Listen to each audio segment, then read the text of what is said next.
ថានភាពជាការបែបនេះបងប្អូនគឺចន្ទទីពិបាកក្នុងការបញ្ចេញត្រួយណាស់គឺសភាពដីនៅជាប់ទឹកដោយសារគឺនៅដីទំនាបប៉ុន្តែបងប្អូនមើលបន្ទាប់ពីយើងបាញ់ឈុតដាស់ដំណេកត្រួយមួយជើងហើយគឺបាញ់ថ្ងៃទី18ខែ10ហើយឥឡូវនេះខ្ញុំមកថតថ្ងៃទី4ខែ11 2025គឺសភាពចេញត្រួយបានច្រើនមែនតើ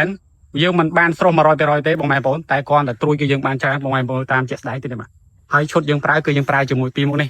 ជាមួយនឹងឈុតទាញត្រួយតោមាសមានរំញោចខ្លាំងបូកជាមួយនឹងត្រួយខ្លាំងបាទយើងបាញ់បានមួយជើងហើយជើងទី2គឺយើងបាញ់ជាមួយនឹងតោពិឃាតបាទតោពិឃាតគឺយើងបាញ់ដើម្បីការពារពពុះសត្វល្អិតតកៅដើម្បីកុំឲ្យវាមកបំផ្លាញត្រួយចន្ទិដែលមានស្រាប់បាទព្រោះថាត្រួយអស់ហ្នឹងគឺជាត្រួយផលិតការយើងបងប្អូនការពារត្រួយវគ្គនេះច្រើនប៉ុណ្ណា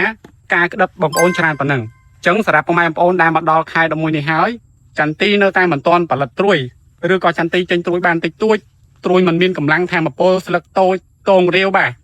ចឹងបងប្អូនចង់ទិញយកឈុតយកទៅប្រាប់ណាសូមតំណមកតាម page ឬក៏ខមមកផ្ទាល់បាទសូមអរគុណ